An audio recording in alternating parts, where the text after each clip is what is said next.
So there's been a slew of Tesla bombings. Domestic terrorism? Yeah. Yeah. You're going away.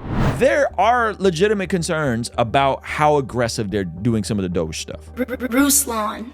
Elon Musk speaks out against the recent Tesla bombings. Okay. So there's been a slew of Tesla bombings. Yeesh. People are starting to say these are terroristic. I mean, big balls of fire. Big balls of fire. And Elon Musk has decided to finally speak out about this. Play this clip. Oof. Provided view of journals show several Tesla vehicles engulfed in flames after Las Vegas police say they were set on fire by individuals. Oh my gosh. This is like a common thing too. This is not new.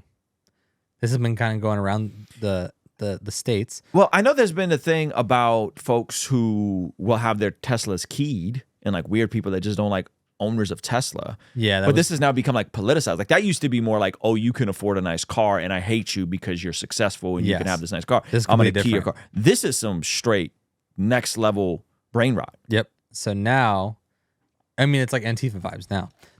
Elon says this level of violence is insane and deeply wrong. Tesla just makes electric cars and has nothing to deserve these evil attacks. He's hinting at they got nothing to do with my political views. Oh, okay. He's saying their far left terrorism was allowed under the Biden regime. Jane's revenge firebomb centers that gave diapers and baby clothes. That's why they didn't. It wasn't an exaggeration to say 2024 was the election that could have ended humanity. Wow. So a little dramatic. That's a bit. Yeah, a little bit. Go ahead. Interesting. So they're paralleling this to. Oh, that's interesting. They're paralleling this to World War II. Hello. Oh man, liberals 2025 fight climate change, vandalize Teslas. Yeah, I think these people are sick in the head. Yeah. And need help. Like anyone that's gonna run up to a stranger's car and catch a felony. That's crazy. Is mentally unwell and needs probably to be admitted against their will. Yeah. Like that's pretty cut and dry. Yep. Whether or not this is connected to Elon, I don't know. I think don't we have someone that got caught doing this and they're I thought I saw that pulled up earlier. Let's see if we can pull this up. I thought there was a picture of one of the ladies who did this. I have a massive update for you. I'm sure by this point, you've heard about the Blessed God Summit happening March 27th, 28th, 29th here in beautiful Carlsbad, California. But we've heard your requests. We've conceded to your demand. There are virtual tickets that are now available for the Blessed God Summit so you can access it from anywhere in the world, as well as access to the replays. And for those of you guys that are looking for something extra, we're also offering a virtual ticket and an exclusive Bless God Summit merch bundle. There's some amazing art and some exclusive pieces done by our friend Josh Nadeau from Sword and Pencil that you have to check out. So join us online for the virtual event and experience some sessions from my favorite podcasters, pastors, and performers. We have a stacked lineup. I'm talking about Preston Perry, Dr. Sean McDowell, Inspiring Philosophy.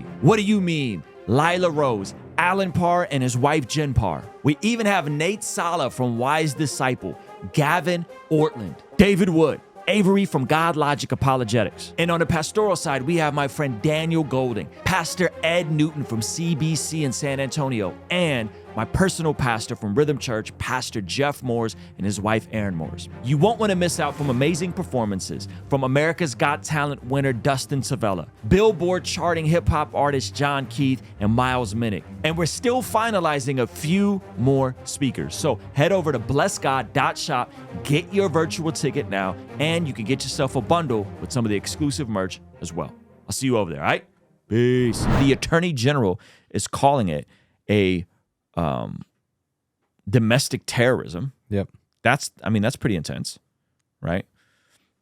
So that's the nothing short of domestic terrorism, right? That's the one we just watched. I thought there was a lady that got caught for this. Trying to find. Search suspect. Several Tesla vehicles at a repair facility in Las Vegas. in what the FBI is investigating as a possible act of domestic terrorism. This was a targeted attack against the Tesla facility. Several 911 calls were made around 2:45 a.m. So this is in the middle of the night that this happened.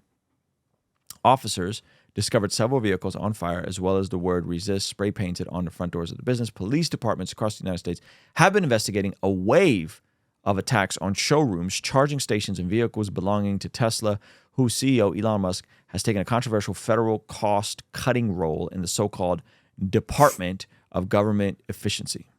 Don't call it the so-called. It's literally called that's what it's called.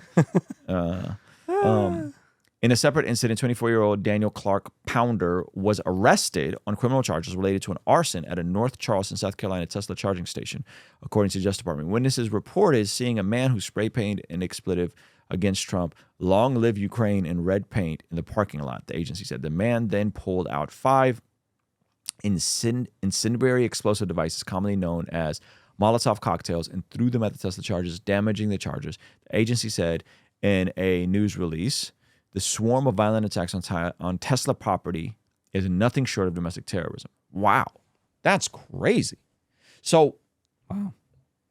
They have a video. Yeah, these folks are going to get caught, and it's going to be bad. Because it's not just vandalism. It's domestic terrorism? Yeah. Yeah. You're going away. Hello. They might send you to Guantanamo Bay.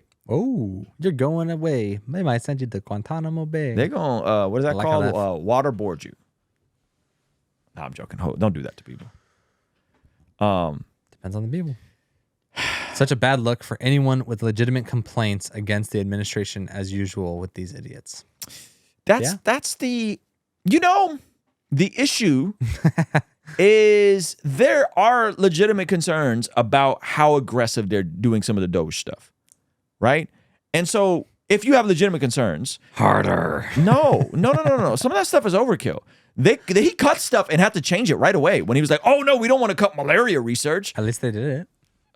Yeah, but think about so this is what I'm saying. Rather than cut it and then figure out they need to bring it back. You rather them cut it and then figure out if they need to bring it back? Unless it's something like essential to like infrastructure and safety. But they'll figure it out fast. You hope. No, I'm saying that's called being scrappy. That's called the government's been too comfy. The government. So they forgot where they were as a startup. This is the thing. First of all, the government's not a startup. Second of all, you don't run the government like a startup. Third of all, yes, the government is too inflated. Yes, bureaucracy exists. Yes, what happens is when we all acknowledge these things, people like Elon are then going into this like he just acquired X, like he just acquired Twitter. Yeah, and it's like, let's see if we can run this on a lean 30%, right? I will say that was interesting. It's interesting, but what I'm saying is that is not how you do these things, because when you're playing at this level, you're playing with people's lives. Like there's actual people that may die if you cut the wrong program at the wrong time. That's a good point. And so I didn't think about that. The overcorrection and the government's too big to chop it all down is an overcorrection versus to a sober approach. Because if you do that at Twitter and you say, "Hey man, we're gonna give you a 6-month severance, just go away if you don't want to work here," people on Twitter are gonna be like, "Yeah, I'm out, peace," and then you get to see if you could run it on a 30% crew or a skeleton crew. When you do this in areas where there's like cancer research happening, I don't know if there's actual cancer research, but there is stuff that they cut that he's been on record and said, "Yeah, we probably shouldn't cut that," right? My point is simply, people can have legitimate gripes with this. People can have legitimate gripes with Doge saying they're doing too much, they're cutting too much. He needs to slow down, he needs to be more intentional, and they need to be careful. Yeah. Right? Sending something out to the FBI and saying, "Tell me 5 things you did this week," to the FBI. Like people working under secrecy. "What'd you do this week?" It's like, I'm in the FBI, fam. That's pretty funny. I can't tell you what I did this week. Over email. Over email, right? Yeah. So all I'm saying is there's people that could have legitimate gripes. If you have legitimate gripes, this is not the way to communicate your legitimate gripes. Yeah. Yes. I agree with that. That's the punchline. Like, figure out a different way to communicate these things. Go through the law. Thankfully, some of these Doge things he is kind of recoursing on, and hopefully it doesn't bring actual harm to people. Yeah.